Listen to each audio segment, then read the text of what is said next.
Qu'ils soient fumés, frites ou frais, la plupart de ces poissons ont une seule provenance, le port de pêche de Lomé.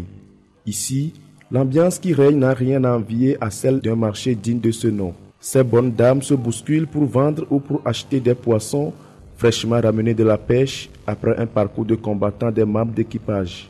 Il y a d'abord la pêche au filet que nous appelons la chaîne coulissante, le wacha. Déjà à 4 heures, il faut être en mer pour guetter le poisson là. De l'autre côté, ce qu'on appelle la ligne, il faut aller en mer. C'est des poissons qui sont au fond, qui se cachent dans les rochers.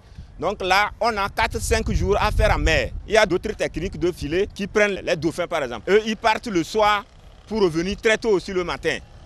Il y a d'autres aussi qui partent dans la soirée, vers 16 heures, ils partent, ils déposent le filet.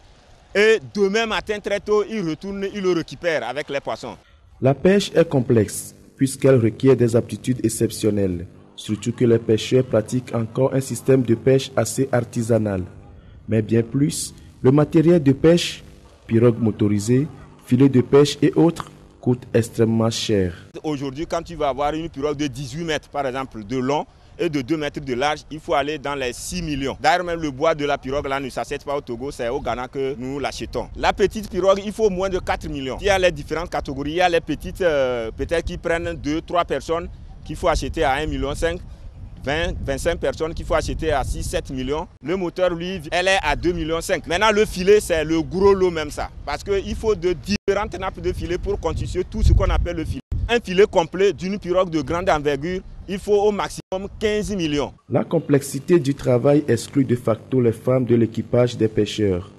Mais elles constituent au contraire un maillon important dans le financement des voyages et la commercialisation des poissons. Sur le plan financier, il y a certaines femmes qui sont mieux posées. C'est ces femmes-là qui coopèrent avec les pêcheurs qui n'ont pas de moyens. Une femme ici peut acheter une pirogue dont je vous ai parlé, 30 millions, 40 millions. Maintenant, c'est les pêcheurs maintenant qui doivent travailler, qui doivent coopérer avec lui. Et c'est ces femmes-là qu'on appelle souvent les consignatrices. Il y a aussi des marieuses qui travaillent avec les pêcheurs. Et des poissons, les côtes togolaises en comptent une multitude de variétés.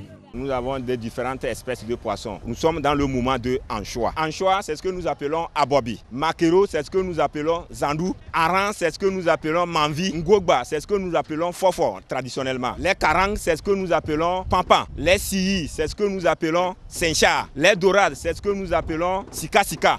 Même si les conditions de pêche sont difficiles, le secteur est cependant rentable. C'est ce qui explique l'accroissement du nombre des pêcheurs d'année en année. Oui, on peut nourrir les familles, tous les enfants. On peut nourrir ça. Il ne faut pas utiliser qu'on va aller aujourd'hui, on peut 10 000 francs, 15 000 francs, c'est pas comme ça. Tu peux gagner 100 000. Des fois, tu peux gagner, tu n'as pas rien. Mon papa aussi, c'est un pêcheur. Donc, c'est pourquoi nous aussi, après les études, qu'on n'a pas pu aller loin, on a continué dans le domaine de la pêche. C'est un bon métier. Là où tu travailles, tu trouves ta pitance, nourrir ta famille. C'est bon. Si aujourd'hui, la croissance démographique des pêcheurs se fait voir, c'est parce que l'activité est rentable, sincèrement parlant. Entre autres difficultés auxquelles sont confrontés ces pêcheurs, la pénurie en poissons. Les eaux togolaises n'en comptent pas assez. Les pêcheurs préconisent que les autorités interdisent la pêche pour au moins 2 semaines. Si dans l'année, si c'est 2 semaines, on peut fermer la côte. Après, le 3e semaine, on peut continuer. Il y en a au Sénégal, là, tout là, on fait ça. Mais au Togo aussi, là, il n'y en a pas. Autre difficulté, l'étroitesse du port en raison de la construction du 3e quai. Mais des travaux sont en cours pour la construction d'un nouveau port de pêche à Gbetchogbe.